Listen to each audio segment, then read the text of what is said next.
Bismillahirrahmanirrahim.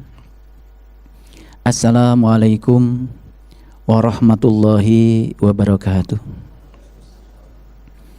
Alhamdulillahi wahda, sadaqa wa'da, wa nasyara abda, wa a'azza zunda, wa hajamal ahjaba wahda. Asyhadu an la ilaha illallah wahdahu la syarikalah, wa asyhadu anna Muhammadan abduhu wa rasuluh sallallahu alaihi wasallam la nabiyya ba'da. Allahumma salli ala Muhammad wa ala ali Muhammad kama shallaita ala Ibrahim wa barik ala Muhammad wa ala ali Muhammad kama barakta ala Ibrahim innaka Hamidum Majid. Subhanaka la ilma lana illa ma 'allamtana innaka antal alimul hakim. Subhanaka Allahumma rabbana wa bihamdika asyhadu an la ilaha illa anta astaghfiruka wa atubu ilaih. Astaghfirullahaladzim, astaghfirullahaladzim, astaghfirullahaladzim, allazi la ilaha illa huwal hayyul qayyum wa atubu ilaih min jami'il ma'asi wa dhunub la hawla wa la quwata illa billahil aliyyil azim. Ada raga, ada rasa. Rasa itulah daya yang dapat menghidupkan dan memberi nilai pada raga. Ketika kita melihat gula, yang terlihat oleh kita raganya. Rasanya tidak terlihat. Tetapi kalau gula tidak memiliki rasa yang disebut dengan rasa manis, maka gula menjadi tidak bernilai lagi. Garam juga raga. Rasanya apa? Rasa asin. Ketika garam kehilangan rasa asin, berarti garam kehilangan dayanya sendiri. Karena yang menghidupkan garam, yang dapat memberi nilai pada garam adalah rasa yang melekat pada garam, yaitu rasa asin. Ilustrasi ini juga berlaku untuk manusia. Kebanyakan manusia hanya melihat dirinya sebagai raga, yaitu tubuh jasmani. Lalu manusia tidak sadar bahwa sesungguhnya raga itu baru hidup kalau dihidupkan oleh rasa. Kalau begitu apa rasanya manusia? Rasanya manusia adalah rasa kemanusiaan itu sendiri. Jadi kalau manusia sudah kehilangan rasa kemanusiaannya, maka tidak layak lagi disebut manusia. Itu sebabnya manusia yang tidak memiliki rasa kemanusiaan oleh Rasulullah Shallallahu Alaihi Wasallam disetarakan dengan bangkai, tidak memiliki nilai sama sekali. Bagaimana cara menghidupkan rasa sebagai nilai dan daya pada diri manusia? Di mana rasa itu bersemayam? Rasa itu bersemayam di bagian yang terdalam dari diri manusia, yang disebut dengan ruh, yang disebut dengan jiwa. Alam rasa itulah sesungguhnya yang dapat memberikan daya pada manusia sehingga manusia layak disebut manusia. Pada kesempatan yang penuh berkah ini, kita coba menilik ke dalam bagaimana kita bisa membangkitkan daya kemanusiaannya manusia supaya manusia memiliki nilai sebagai manusia. Di dalam Al-Quran, surat Al-A'raf ayat 179, Allah berfirman, A'udzubillahi minasyaitonirrajim, bismillahirrahmanirrahim. Walaqad dara'na li jahannam katsira minal jinni wal ins. Lahum qulub la yafqahuna biha, walahum adhanu la yasma'una biha, walahum a'yunu la yubsiruna biha. Ulaika kal an'am bal hum adall. Sesungguhnya penghuni neraka jahanam itu kebanyakan dari bangsa jin dan manusia. Siapa mereka? Mereka punya kolbu, tetapi tidak pernah digunakan untuk memberdayakan dirinya. Mereka punya penglihatan, tetapi tidak pernah digunakan untuk melihat. Mereka punya pendengaran, tapi tidak digunakan untuk mendengar. Ayat ini tidak sedang cerita dimensi luar pada diri manusia. Karena umumnya manusia sudah menggunakan penglihatan luarnya. Seperti sekarang kita sedang melihat. Umumnya manusia juga sudah menggunakan dimensi pendengarannya. Kita juga sekarang sedang mendengar. Yang dimaksud oleh ayat ini bukan cerita penglihatan luar, bukan cerita pendengaran luar, tapi sedang cerita penglihatan dan pendengaran dalam. Itu sebabnya kata penglihatan dan pendengaran di ayat ini dikaitkan dengan kolbu. Berarti kalau begitu ayat ini memberikan isyarat bahwa sesungguhnya di dalam diri kita ada potensi untuk memahami, ada potensi untuk melihat, ada potensi untuk mendengar. Semua potensi itu digabungkan di dalam sebuah lokus yang bernama kolbu. Mendengar dengan telinga luar sudah biasa, melihat dengan penglihatan luar sudah biasa. Barangkali yang belum biasa bagi kita adalah melihat dan mendengar dengan telinga dan penglihatan dalam, yaitu potensi terbesar yang diberikan Allah lewat kolbu. Lewat pendengaran dalam, lewat penglihatan dalam, disitulah kita akan bisa mengungkap segala rahasia-rahasia yang di dalam. Ketika kita bisa mengungkap rahasia yang di dalam diri, maka disitulah sesungguhnya daya yang dapat memberdayakan raga kita yang bernama rasa juga akan dibangkitkan. Disitulah letak perbedaan manusia dengan binatang pada umumnya. Jangan sampai kita termasuk dalam ayat itu, ulaika kal an'am balhum adol. Mereka sesungguhnya adalah binatang ternak, bahkan lebih sesat daripada binatang ternak. Itu sebabnya kajian kita selanjutnya adalah meniti ke dalam diri lebih dalam lagi. Belajar dari episode haji atau episode umroh yang sudah dilakukan banyak kaum muslimin di dalam perjalanan spiritualnya, kita bisa mengungkap rahasia untuk meniti ke dalam. Mengapa demikian? Sebab dalam ritual haji, dalam ritual umroh banyak sekali simbol-simbol ritual yang dapat dibaca untuk memperjalankan jiwa kita mengalami perjalanan spiritual lebih dalam lagi ke dalam diri kita. Itu sebabnya kalau kita perhatikan ritual haji, ritual umroh diawali dengan sebuah prosesi yang sangat luar biasa yang disebut dengan ihram. Apa artinya ihram? Secara syar'i, ihram itu artinya adalah melepaskan pakaian berjahit diganti dengan pakaian yang tidak berjahit. Sulit kita mencari kain yang tidak berjahit. Satu benang dengan benang yang lain bisa bersatu, itu saja sudah jahitan. Jadi pemahaman kita selama ini yang disebut dengan kain ihram, pakaian yang tidak berjahit, itu betul-betul kain yang belum pernah dibawa ke tukang jahit. Padahal sebetulnya walaupun belum dibawa ke tukang jahit, tetapi sesungguhnya kain ihram sendiri sudah di dalamnya ada jahitan. Jadi kalau kita memperdebatkan kain ihram berjahit atau tidak berjahit, tentu saja tidak ada ujung pangkalnya. Karena inti sarinya bukan di situ. Inti sarinya adalah melepaskan cengkeraman kita, melepaskan keterikatan kita. Intinya adalah itu. Makanya melepaskan pakaian berjahit diganti dengan pakaian yang tidak berjahit. Itulah yang dapat memberikan peluang berhasil atau tidak berhasilnya umroh atau haji seseorang, tergantung pada tingkatan ihramnya. Apa yang kita lakukan selama ini dalam kehidupan? Umumnya manusia melekatkan diri pada yang dia suka, kemudian menendang yang tidak dia suka. Ketika dia mendapatkan yang dia suka, dia mencintai yang dia suka secara berlebihan, itu sesungguhnya akan membuat jahitan baru pada diri manusia, terutama pada jiwanya. Keberhasilan haji, keberhasilan umroh tergantung pada kemampuan kita melepaskan keterikatan pada yang selain Tuhan. Itu sebabnya haji disebut perjalanan spiritual, bukan perjalanan jasmani, tapi perjalanan ruhani. Kalau spiritual itu kan dari dua kata, spirit dan ritual. Spirit artinya jiwa, ritual artinya upacara. Jadi haji itu sesungguhnya adalah mengupacarakan jiwa, bukan mengupacarakan tubuh. Seandainya kita melakukan perjalanan haji sebatas memperjalankan tubuh kita tanpa memperjalankan jiwa kita, maka yang akan kita dapat cuma kelelahan saja. Itu sebabnya haji ada dua dimensi. Ada dimensi syar'i, ada dimensi hakiki. Ketika kita berhaji hanya dalam dimensi syar'i, yang kita dapat adalah dimensi raga.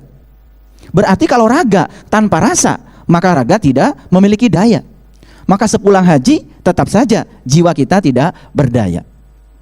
Barangkali itulah Ya, yang harus kita lakukan evaluasi dan muhasabah ke dalam. Karena sesungguhnya yang dapat memberikan kehidupan pada raga adalah rasa.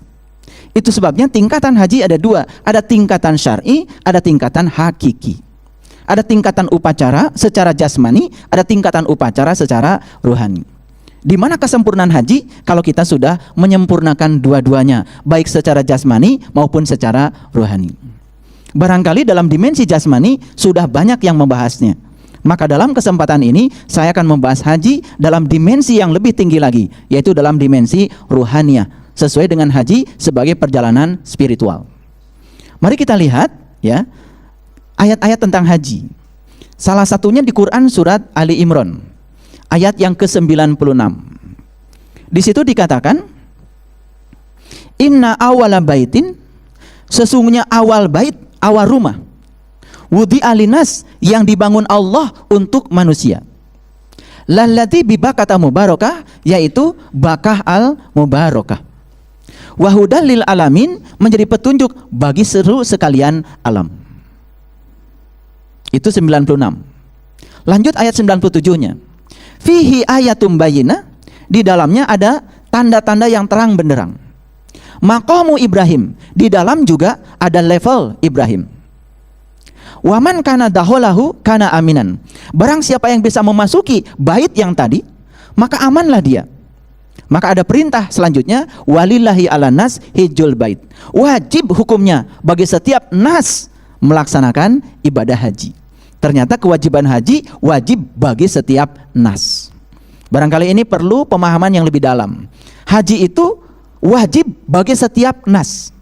Walillahi ala nas hijjul bait, wajib setiap nas, setiap manusia berkunjung ke bait itu. Bagi siapa? Walillahi ala nas hijjul bait manis tato'a ilahi sabila, bagi mereka yang tahu jalannya, yang tahu sabilnya.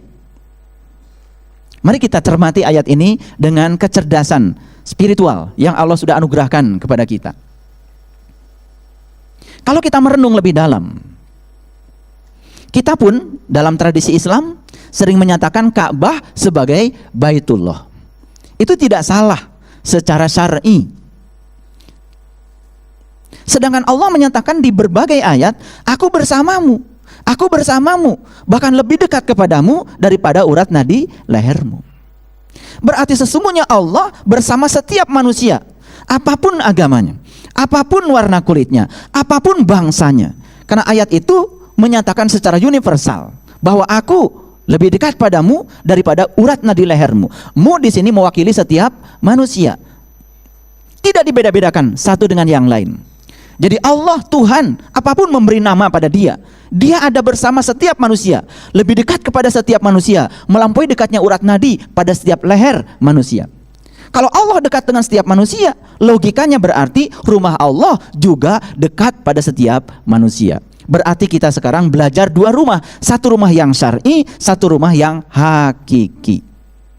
Rumah yang hakiki adanya di Mekah, namanya Ka'bah. Siapa yang membuat? Itu yang membuat manusia. Wajib kita kunjungi? Ya tentu saja wajib, karena itu termasuk rukun Islam yang kelima. Tetapi ada satu rumah lagi yang Allah nyatakan di Quran, inna awala baitin wudi'a linnas, rumah pertama yang aku bangun untuk manusia. Siapa yang membangun rumah itu? Allah. Siapa yang membangun tubuh kita? Allah. Siapa yang membangun seluruh sel dalam tubuh kita? Allah. Satu sel pun manusia tidak akan pernah mampu membuatnya. 50 triliun sel dalam tubuh manusia, satu sel pun manusia tidak dapat membuatnya. Sedangkan intisari sel adalah DNA. DNA mewakili kecerdasan genetika yang Allah titipkan pada setiap manusia. Dan satu DNA pun manusia tidak bisa membuatnya. Oleh karena itu, rumah yang namanya Baitullah berarti ada dua. Satu yang dibuat oleh manusia, namanya Ka'bah. Satu lagi yang dibuat oleh Allah sendiri, yaitu tubuh manusia. Jadi berkunjung ke sana harus diawali dengan berkunjung ke dalam, supaya perjalanan haji bukan sekedar perjalanan raga, tapi juga di dalamnya perjalanan rasa. Buat apa kita punya garam kalau tidak ada rasa asinnya? Buat apa kita punya gula kalau tidak ada rasa manisnya? Buat apa jadi manusia kalau sudah kehilangan rasa kemanusiaannya? Rasa kemanusiaannya manusia adanya pada ruhku yang ditiupkan Allah ke dalam diri setiap manusia. Dan itu baru berkembang yang namanya rasa kalau manusia menggalinya ke dalam. Proses menggali diawali dengan melihat tanda-tanda Allah di dalam Al-Quran. Inna awala baitin wudi'a linnas lalladzi bibakata mubarakah. Rumah pertama yang aku bangun untuk manusia namanya Bakah al-Mubarakah. Bakah bahasa Arab artinya tempat yang tersembunyi, mubarakah yang diberkahi. Jadi ada tempat yang tersembunyi pada diri setiap manusia, itu tempat yang diberkahi. Siapa sumber berkah? Sumber berkah adalah Allah. Sedangkan Allah menyatakan langit dan bumi tidak akan cukup menampung zatku, tapi kolbunya orang yang beriman itu sebenar-benarnya rumahku. Jadi tempat yang diberkahi pada diri setiap manusia adalah kolbunya orang yang beriman. Itu sebabnya walillahi 'alan nas hijjul bait. Wajib setiap manusia melakukan perjalanan ke rumah Tuhan yang ada di dalam dirinya. Supaya apa? Untuk melengkapi perjalanan kita menuju Baitullah. Sempurna syar'inya, sempurna hakikinya. Kita akan mendapatkan pengenalan kepada Allah yang lebih paripurna. Mengapa demikian? Saya ilustrasikan sedikit. Barangkali kita bisa cerita, kita juga sudah haji berkali-kali, sudah umroh berkali-kali. Untuk kita saja yang di level kecil ini, kita bisa evaluasi pada diri kita sendiri. Apakah sepulang dari sana tiba-tiba kita menjadi orang yang kuat? Apakah sepulang dari sana tiba-tiba kita menjadi orang yang pengasih? Sepulang dari sana, apakah tiba-tiba kita menjadi orang yang penyayang? Sepulang dari sana, apa tiba-tiba kita menjadi orang yang lembut, tidak kasar lagi? Pulang dari sana, apa tiba-tiba kita menjadi orang yang siap menerima perbedaan? Pulang dari sana, apa kita menjadi orang yang siap untuk bisa meningkatkan toleransi kita kepada orang lain? Kan belum tentu. Kalau pulang dari sana hanya raganya saja, pulang dari sana juga tidak ada daya yang ada di dalam diri kita yang disebut dengan rasa. Sekali lagi, rasa yang harus kita bangkitkan pada diri kita adalah rasa kemanusiaan. Rasa kemanusiaan itu sudah Allah titipkan di tangan kita. Kalau kita lihat di tangan kanan kita ini ada angka 1 dan 8 huruf Arab. Di tangan kiri kita juga ada angka 8 dan angka 1. Kalau kita gabungkan 18 tambah 81 jumlahnya 99. 99 bukan sekedar nama-nama Allah. Karena nama Allah itu tak berhingga adanya. Tapi 99 adalah warisan rasa kemanusiaan yang dititipkan kepada manusia untuk dibangkitkan dalam kehidupan ini. Beruntunglah mereka yang sudah bisa membangkitkan rasa kemanusiaannya. Pengasih, penyayang, lembut, toleran, gampang memahami perbedaan, sabar, ikhlas, dan lain-lain. Berbeda dengan manusia yang belum mencapai tingkatan itu. Jadi rumah yang pertama kali aku bangun untuk manusia. Aku bangun. Yang membangun adalah Allah. Namanya Bakah al-Mubarakah. Pergi ke sana ya, menemukan Baitullah yang syar'i tentu saja tidak sulit. Bagi setiap orang bisa. Yang penting satu, punya kemampuan. Kemampuan yang dimaksud di sini adalah punya bekal.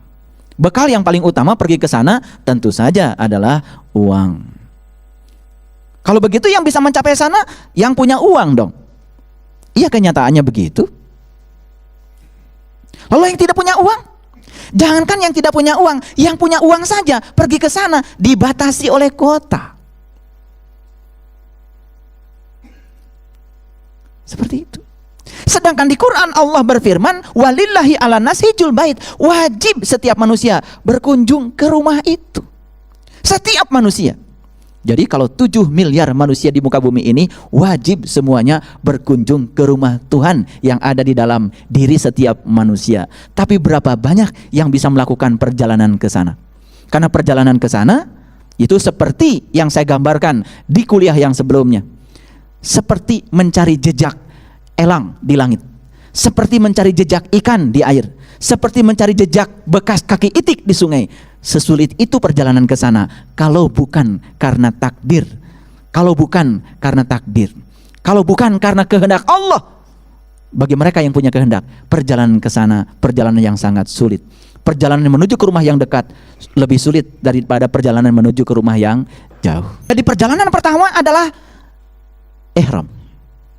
Ihram artinya melepaskan segala ikatan kita dengan yang selain Tuhan, dengan yang selain Allah. Makanya dilambangkan dengan menggunakan pakaian berjahit, menggunakan pakaian yang tidak berjahit, melepaskan pakaian yang berjahit. Pakaian yang dipakai pun pakaian ihram, warnanya putih. Kain ihram ada 2. Kok 2 lembar sih? Mungkin banyak yang tidak bertanya dan tidak memikirkan, kenapa kain ihram itu kok 2 lembar? Kenapa bukan 1 lembar? Kenapa bukan 3 lembar? Kenapa bukan 5 lembar? Kok 2 lembar? Seperti di kajian kita yang sebelumnya, di Quran surat Al-Balad ayat 90 yang sudah kita bahas, wa hadainahu najdain, aku telah berikan kepadamu 2. Tetapi Allah tidak menyuruh kita memilih salah satu dari 2. Fala aktamala aqobah, tidakkah kamu mencoba jalan mendaki? Ditawarkan 2 jalan, tetapi tidak disuruh memilih salah satu dari 2 jalan. Malah ditawarkan oleh Allah jalan mendaki. Apa itu? Membebaskan diri kita dari yang 2. Berarti melepaskan diri kita dari dualitas. Itu sebabnya kain ihram terdiri dari 2 lembar. Karena apa? Yang harus dilepaskan oleh kita itu adalah 2. Apa itu? Benar salah, suka tidak suka, ada dan tiada. Karena manusia sepanjang hidup di dunia akan terkena hukum dualitas. Tugas kita bukan memilih salah satu, tapi menerima dua-duanya dengan keikhlasan yang sama. Itu yang disebut dengan kesempurnaan. Kita menerima orang karena kebaikannya saja, lalu menolak orang karena keburukannya, kita akan putus hubungan dengan orang. Betul nggak? Sama seperti kita menerima pasangan kita kelebihannya saja, tapi kita tidak mau menerima kekurangannya, mungkin juga akan putus hubungan. Mohon maaf, kebanyakan manusia yang putus hubungan dalam keluarganya, satu penyebabnya, karena dia hanya siap menerima kelebihan, tidak siap menerima kekurangan. Dia siap menerima kecantikan, tidak siap menerima ketika dia sudah tidak cantik lagi. Akibatnya apa? Akibatnya dia terjebak oleh dualitas. Itu sebabnya kenapa kain ihram ada 2 lembar. Tolong dipahami satu-satu, perlahan ya, tetapi pasti nanti sampai kepada tingkatan yang paling tinggi dari haji. Itu yang pertama. Siapa yang pakai kain ihram? Kan bukan perempuan. Yang pakai kain ihram selalu laki-laki. Perempuan cukup pakai baju putih-putih. Kita tidak pernah menemukan perempuan pakai pakaian ihram. Barangkali bagi sebagian orang nggak usah dipermasalahkan. Kan contohnya juga seperti itu. Karena semua yang kita lakukan kalau sebatas raga, tidak ada pemahaman, tidak akan memberikan rasa. Supaya ada rasa yang membangkitkan raga, maka kita harus paham. Harus ada pemahaman edukasinya supaya kita jadi pintar. Sama saja kalau kita ditanya, ya, mengapa laki-laki itu harus lari ketika sa'i? Perempuan kan tidak usah lari, walaupun guru senam. Laki-laki walaupun sudah payah tetap harus lari. Itu syar'i, tidak bisa ditolak. Tapi lebih dari itu, apa makna dibalik itu semua? Nanti kita akan masuk pada episode yang itu. Jadi sekali lagi, kain ihram ada 2 lembar. Yang menggunakan adalah laki-laki. Saya merangkum dari 30 juz Quran. Ternyata di Quran itu ada pasangan-pasangan. Contoh, ada kata langit di Quran, pasti ada kata bumi. Ada kata kanan di Quran, pasti ada kata kiri. Ada kata laki-laki di Quran, pasti ada kata-kata wanita. Ada kata-kata siang di Quran, pasti ada kata-kata malam. Selalu pasangan. Dulu sebelum saya menyelam lebih dalam pada lautan kedalaman Al-Quran, saya mengira itu kata-kata yang berbeda. Ternyata Quran itu kalau dirangkum lebih dalam cuma cerita 2 hal. Yang pertama cerita urusan raga, yang kedua cerita urusan rasa. Yang pertama cerita urusan jasmani, yang kedua cerita urusan ruhani. Makanya saya dapat pemahaman, kalau di Quran ada kata-kata langit, itu pasti cerita urusan ruhani. Kalau di Quran ada kata-kata bumi, pasti cerita urusan jasmani. Kalau di Quran ada kata-kata kanan, itu pasti urusan ruhani. Kalau di Quran ada kata-kata kiri, pasti urusan jasmani. Kalau di Quran ada kata laki-laki, pasti urusan ruhani. Kalau di Quran ada kata-kata wanita, perempuan, pasti cerita urusan jasmani. Makanya kalau kita memahami lebih dalam Quran, luar biasa. Itu sebabnya seorang ulama besar dari Afghanistan, Sayyid Jamaluddin Al-Afghani, beliau menyatakan satu statement yang sangat luar biasa. Sampai hari ini Al-Quran itu masih perawan, katanya. Sampai hari ini Al-Quran itu masih perawan. Karena kebanyakan manusia baru menyentuh-nyentuh dan menjamah bagian tubuh luarnya saja, belum menyentuh bagian terdalamnya. Walaupun sekarang saya berbicara ini pun barangkali masih luarnya. Tapi kita coba masuk perlahan ke dalam, masuk perlahan ke dalam, agar kita menemukan rasanya Al-Quran. Jadi kalau di Quran ada kata-kata kanan, pasti rohani, kiri pasti jasmani. Kalau di Quran ada kata-kata laki-laki, Pasti rohani. Kalau ada kata-kata perempuan, pasti jasmani. Mari kita buktikan.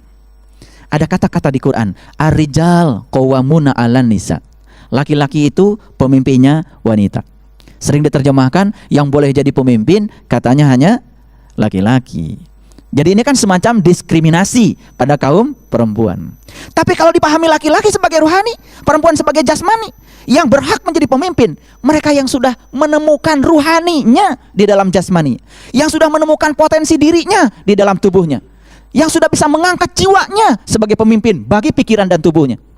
Kalau kita dipimpin oleh orang yang sudah bisa mengangkat jiwa sebagai pemimpin dirinya, tubuh dan pikirannya, dia berhak menjadi pemimpin. Jadi mau siapa saja yang jadi pemimpin, terserah. Pemimpin bukan soal gender. Bahkan sekarang saya menemukan data, hampir di semua universitas, anak-anak yang berprestasi kebanyakan adalah perempuan. Bahkan di kelas saya yang belajar fisika, laki-laki itu menjadi minimal dan kebanyakan perempuan. Bahkan yang berprestasi kebanyakan perempuan. Lalu kalau mereka tidak boleh menjadi pemimpin gara-gara pemahaman yang keliru, jadi siapa yang berhak menjadi pemimpin? Siapa saja, mau laki-laki atau perempuan secara jasmania. Yang penting yang sudah bisa menemukan jiwanya, yang sudah menemukan potensi dirinya, yang jiwanya sudah memimpin tubuh dan pikirannya. Kalau manusia yang sudah dipimpin tubuh dan pikirnya oleh jiwanya, dia bisa memimpin dirinya, memimpin keluarganya, dan pasti dia bisa memimpin orang lain. Lalu ada pernyataan lagi di dalam Quran, di surga itu katanya kebanyakan kan bidadari. Kalau kita memahami secara dangkal, bidadari kan bagiannya siapa? Bidadari bagiannya laki-laki. Berbicara tentang surga berarti dimensi rohani. Yang akan masuk ke surga kan dimensi rohani, dimensi kesadaran. Jadi wajar kalau di sana ditempatkan bidadari. Jadi ibu-ibu dapat juga bidadari kalau jiwanya bisa masuk sana. Bapak-bapak dapat bidadari kalau jiwanya masuk sana. Lalu ada pernyataan dalam hadis, ternyata di dalam hadis Bukhari, di dalam hadis Muslim, dalam kumpulan Bukhari, dalam kumpulan Muslim, nomornya berbeda kalau kita lihat, tapi hadisnya sama. Rasulullah bersabda seperti ini, aku menyaksikan ternyata di surga itu kebanyakan orang-orang fakir, dan aku menyaksikan ternyata di neraka kebanyakan perempuan. Pasti ibu-ibu kan takut. Padahal selama ini saya ngaji di mana-mana, saya tidak menemukan majelis taklim bapak-bapak. Barangkali sepakat dengan saya, sampai hari ini saya belum pernah diundang untuk memberikan pengajian di majelis taklim bapak-bapak. Semua majelis taklim tuh ibu-ibu.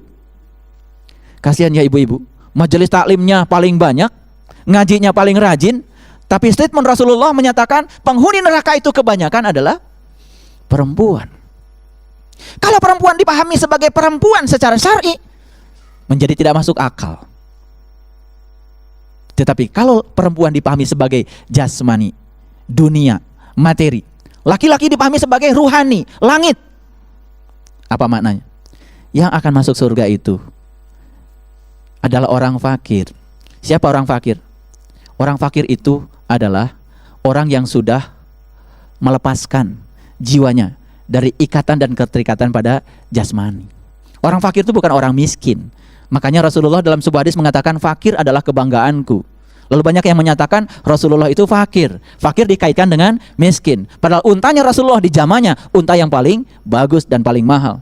Bahkan istri yang pertama dinikahi Rasulullah itu seorang konglomerat bernama Siti Khadijah. Jadi Rasulullah itu orang kaya, bukan orang miskin. Fakir di sana yang dinyatakan dalam hadis, fakir adalah kebanggaanku, bukan fakir yang dimaksud adalah ketiadaan harta. Fakir adalah kebanggaanku, artinya apa? Sebanyak apapun harta, tapi tidak merasa punya. Karena sudah melepaskan kemelekatan pada harta. Itu yang namanya ihram. Makanya di surga, kebanyakan orang fakir. Siapa yang bisa masuk ke surga? Yang sudah melepaskan ikatan-ikatan pada yang selain Tuhan. Ikatan pada dualitas. Ikatan pada yang bersifat materi. Lalu di dalam hadis itu dikatakan, aku melihat di neraka kebanyakan perempuan. Apa pengertiannya? Perempuan itu lambang dari jasmani. Jadi yang akan masuk neraka adalah orang yang dalam kehidupannya hanya melulu mengurusi urusan-urusan jasmani. Salatnya cuma raga, puasanya cuma raga, syahadatnya cuma raga, umrohnya cuma raga, hajinya cuma raga. tidak ada rasa.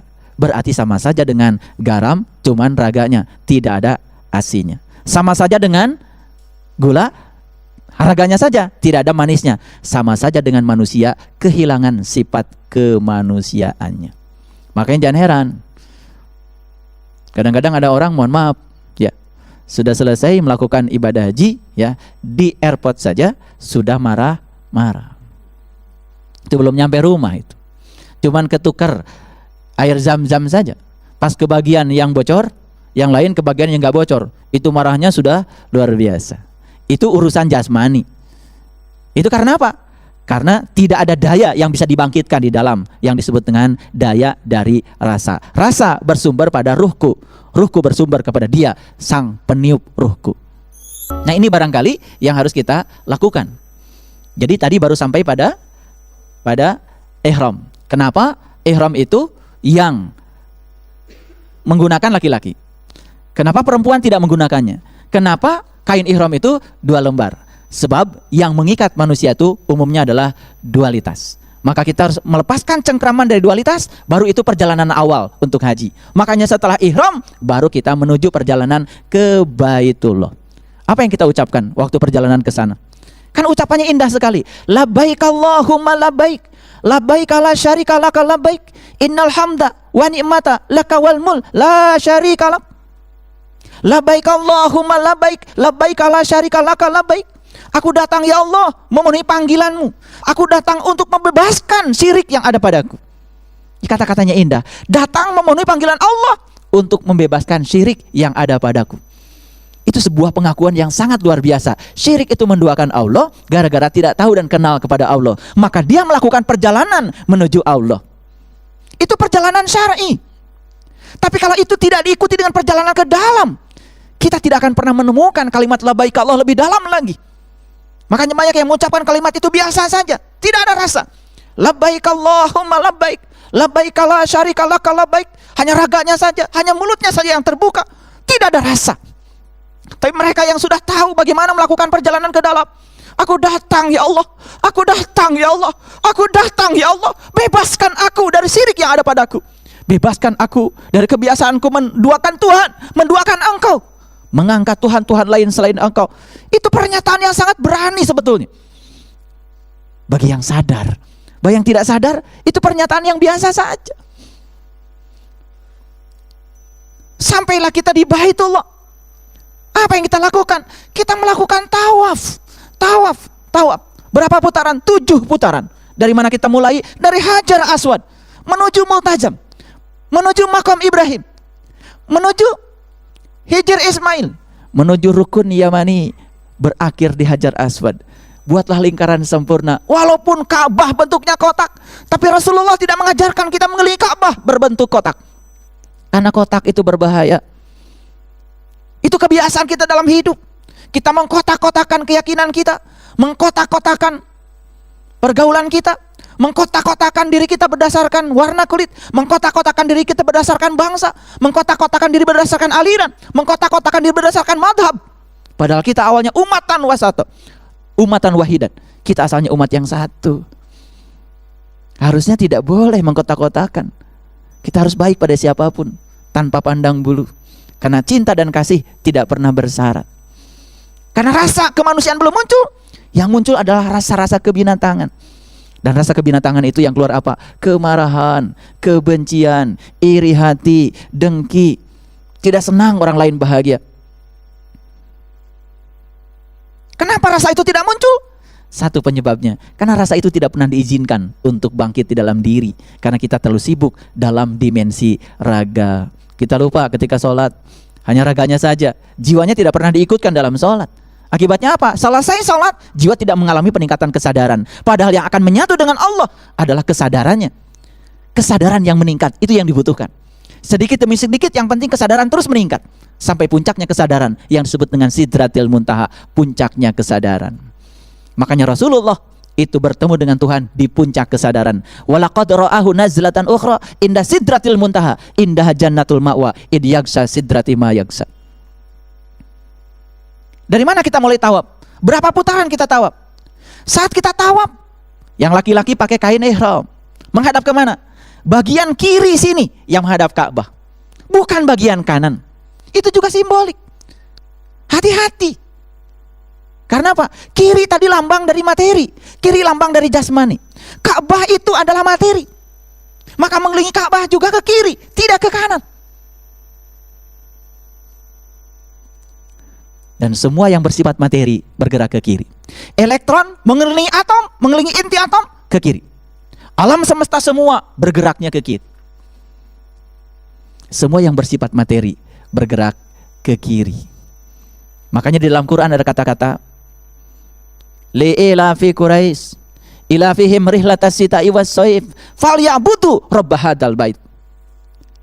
Jangan kau sembah rumah ini. Jangan kau sembah rumah ini, kata Allah. Falyabudu rabb hadzal bait, sembahlah yang punya rumahnya. Hati-hati. Makanya kita berkeliling ke kiri, berkeliling ke kiri. 7 putaran. Apa artinya? Itu baru aspek materi. Sedangkan kita harus menemukan aspek ruhani. Lalu apa kita kalau berputar ke kanan menemukan aspek ruhani? Tidak. Tetap saja secara syar'i kita berputar ke kiri.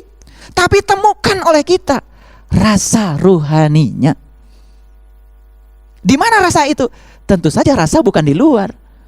Rasa adanya di dalam. Karena dia sang pemilik rasa kan ada di dalam. Bersama kita, lebih dekat kepada kita, melampaui dekatnya urat nadi leher kita.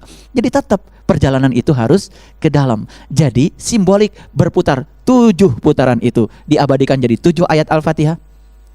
Dan banyak sekali di balik angka 7. Jadi 7 itu simbolik dalam Islam sebagai alat untuk membuka. Makanya berputarnya ke kiri, 7 putaran. Siapa yang berputar? Laki-laki dan perempuan sama-sama berputar. Cuman yang pakai kain ihram kan laki-laki. Dari mana berputar? Dari sebuah titik yang namanya Hajar Aswad. Apa itu Hajar Aswad? Kalau dikupas lebih dalam, luar biasa tentang Hajar Aswad. Tetapi saya cuma menyatakan Hajar Aswad adalah titik di mana kita dilahirkan. Bukankah kita dilahirkan dari seorang ibu? Betul? Makanya mencium Hajar Aswad pada hakikatnya adalah menghargai ibu kita. Kenapa?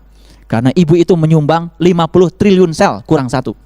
Sedangkan ayah menyumbang 1 sel saja. Makanya ketika Rasulullah ditanya, siapa yang harus engkau hormati? Ibumu. Siapa lagi? Ibumu. Siapa lagi? Ibumu. Baru ayahmu. Jadi ayah dulu pernah menyumbang 1 sel dan bertemu dengan 1 sel dari ibu. Tapi setelah bertemu 2 sel di rahim ibu, terjadi proses pembelahan sel. Dari mana datangnya? Itu dari makanan yang dimakan ibu, dari darah yang ada pada ibu. Makanya jumlah sel pada diri anak kita itu dari ibu, ya, itu 50 triliun sel kurang 1. Makanya wajar kalau ibu harus dihormati. Jadi banyak yang mencium Hajar Aswad di sana tetapi tidak menghargai ibunya. Nah, itu barangkali sesuatu yang tidak masuk akal. Makanya setelah berhasil memahami Hajar Aswad, ini loh titik tolak saya. Ini titik asal saya. Kenapa kita harus tahu titik asal? Kan ada pertanyaan abadi yang harus kita jawab. Dari mana saya berasal? Barangkali yang paling gampang, saya berasal dari rahim seorang ibu. Itu yang paling gampang. Apa yang terjadi di rahim ibu? 100 juta sel dari ayah berebut untuk mendapatkan 1 sel dari ibu. 100 juta kurang 1 semuanya mati. Dan kita termasuk yang terpilih bisa menerobos rahim seorang ibu. Masuklah kemudian membuahi 1 sel telur. Jadilah diri kita. Apa yang terjadi di sana? 1 tetes air menjadi 1 segumpal darah, segumpal daging, tulang belulang, dibentuklah sempurna kita. Saat dibentuk sempurna oleh Allah tubuh kita, lalu Allah berfirman dalam Al-Quran, ketika aku sudah selesai menciptakan tubuhmu, aku tiupkan ruhku. Kesadaran ini yang harus kita pahami di Hajar Aswad. Kan kebanyakan begitu nyampe Hajar Aswad cuman melambaikan tangan, Bismillah, Allahu Akbar. Kesadaran apa yang harus saya tumbuhkan di situ? Ingat, itu titik awal kehidupanmu di alam semesta ini. Dari mana kau berasal? Dari rahim seorang ibu. Apa yang terjadi di rahim ibu? Ingat, saat di rahim ibu kita ditanya oleh Allah, Alastu birabbikum? Apakah aku ini Tuhan? Saat itu kita menjawab, qalu bala syahidna. Ya, aku menyaksikan. Kapan kita menyaksikan? Tepat pada saat kita sedang dibungkus oleh lautan ketuban.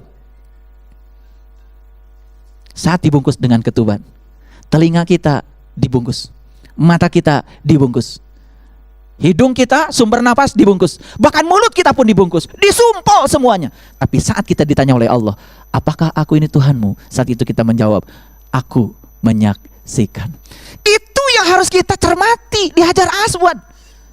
Memahami kembali kapan kita lahir. Makanya sebetulnya banyak orang yang merayakan hari kelahiran, tetapi tidak mengerti buat apa kelahiran itu dirayakan. Sebetulnya merayakan kelahiran adalah mempertanyakan, untuk apa kelahiranku ke dunia ini. Kan itu sebetulnya. Banyak yang tidak sadar. Pokoknya yang namanya ulang tahun itu hadiah, makan-makan di restoran. Tidak pernah sadar, sesungguhnya merayakan hari kelahiran adalah mempertanyakan pada diri kita, untuk apa kelahiranku ke dunia ini? Untuk tujuan apa aku ada di sini? Kenapa Allah memberikan izin aku terlahir ke alam semesta ini? Untuk tujuanku atau untuk tujuan Allah? Itu sesungguhnya harus kita tafakuri. Jadi selama kita di rahim ibu, ketika kita ditanya oleh Allah, apakah aku Tuhanmu? Ya, aku menyaksikan 9 bulan 10 hari. Tidak ada yang disaksikan kecuali Dia. Itu artinya dalam Quran surat Al-Ma'arij, 1 hari di alam cahaya sama dengan 50.000 tahun di alam semesta. 9 bulan 10 hari di alam cahaya di rahim seorang ibu. Bagaimana kita tidak senang di sana? Makanya Allah berfirman di Quran, aku tempatkan kamu di tempat yang aman dan kokoh. Pernahkah kita bertanya, apa yang terjadi di sana? Kalau kita sudah menyaksikan Dia, harusnya apa yang disaksikan di sana ingat sampai sekarang. Tapi begitu lahir ke alam dunia, diantarkan oleh ketuban dan tali ari-ari, darah merah, darah putih, ternyata telinga kita jadi bolong, mata kita jadi bolong, telinga kita napas kita jadi bolong, mulut kita jadi bolong. Apa yang terjadi? Begitu hawa-hawa dunia masuk, menurut riset para ahli neuroscience, ternyata manusia mulai lupa kepada Tuhannya di hari ke-8. Sudah hari keberapa sampai sekarang? Dan itu utang yang harus kita tebus sebelum kita pulang. Karena siapa yang tidak kenal dirinya, maka dia tidak akan kenal pada Tuhannya.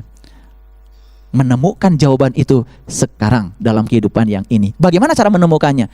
Jalan dari Hajar Aswad, bergeser sedikit ke sana. Kemana? Ke Multazam. Apa Multazam? Multazam itu artinya perjanjian. Multazam itu artinya komitmen.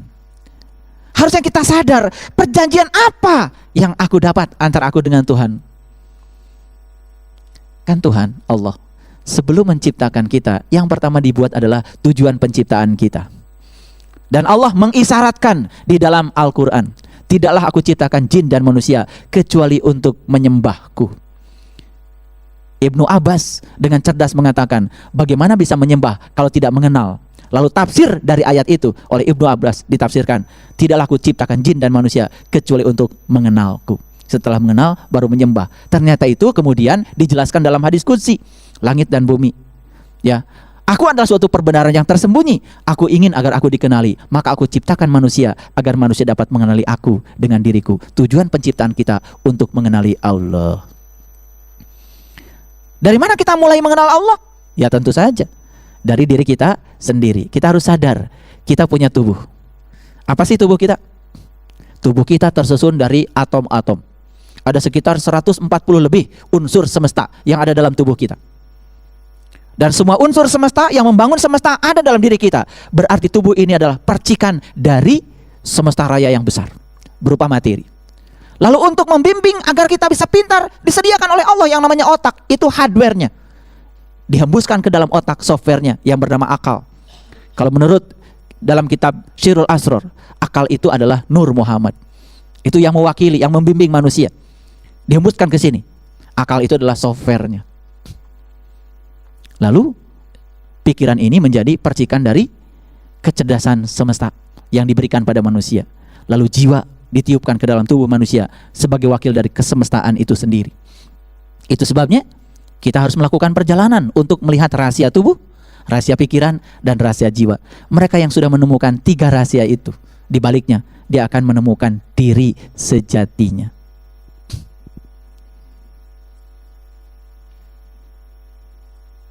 Itu.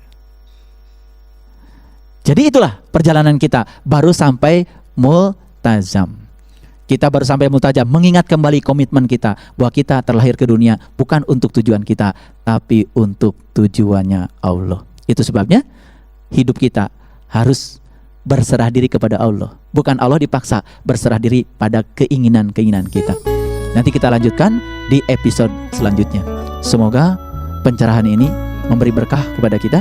membuka pikiran dan hati kita sehingga kita selalu rendah hati di hadapan Allah. Shadaqallahul adzim, barakallahu li wa lakum. Assalamualaikum warahmatullahi wabarakatuh.